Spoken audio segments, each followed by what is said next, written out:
তখন probably class 7-এ পড়তাম, যতদূর মনে পড়ে আমার।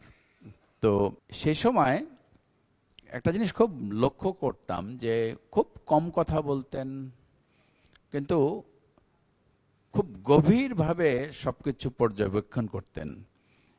এবং যেটা পরবর্তীতে বড় হওয়ার পরে খেয়াল করলাম তার লেখার মধ্যে, যে এত ডিটেইলে কিভাবে যেতেন উনি, এত কঠিন অবজারভেশন ওনার।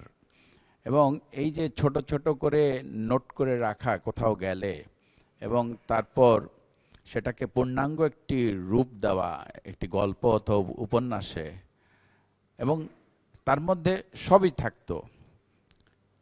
যেটা মুক্তিযুদ্ধের ব্যাপারটি আমি কালকেও বলছিলাম যে আমি নিজে মুক্তিযুদ্ধে গেছি, তখন ক্লাস 9-এ পড়তাম,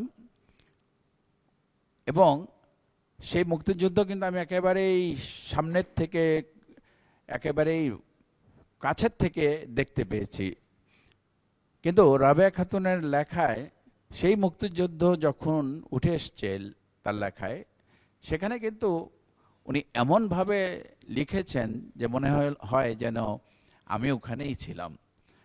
এটা সত্যি খুব অবাক এবং আশ্চর্যজনক একটি ব্যাপার যে যিনি একজন মহিলা, লিমিটেশন আছে তার কিন্তু ঘুরে বেড়ানোর, তার পক্ষে কিন্তু আমাদের মতন ছেলেদের মতন কিন্তু এত ঘুরে বেড়ানো কিংবা কোথাও যাওয়া কিংবা অ্যাডভেঞ্চারের মধ্যে যাওয়ার সেই সুযোগটা নাই। কিন্তু তারপরে সেই জায়গা থেকে উনি যেভাবে মুক্তিযুদ্ধকে তুলে ধরেছেন তার লেখার মধ্যে, সেটা কিন্তু সত্যি অবাক করার মতো, এবং বোঝা যায় কতখানি ওনার কঠিন পর্যবেক্ষণ থাকলেই এটা সম্ভব ছিল এবং হয়েছে।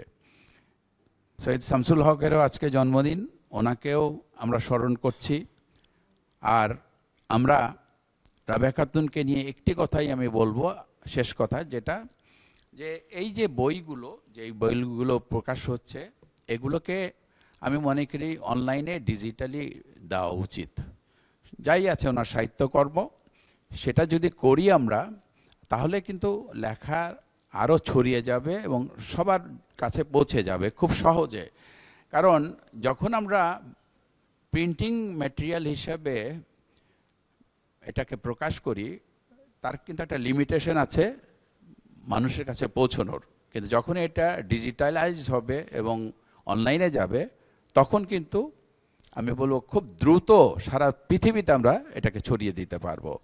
এবং আমি মনে করি এই জায়গাটিতে আমাদের নজর দিতে হবে, এবং রাবেয়া খাতুন ফাউন্ডেশন থেকে এই কাজটি আমরা এগিয়ে নিয়ে যাব, এবং ওনার সাহিত্যকে আরও বেশি ছড়িয়ে দিতে পারলেই কিন্তু ওনারকে আমরা সবাই আজকে যেমন এখানে বসে স্মরণ করছি, তখন কিন্তু সারা দুনিয়াতেই সেটা স্মরণ করা সম্ভব হবে। ধন্যবাদ সবাইকে।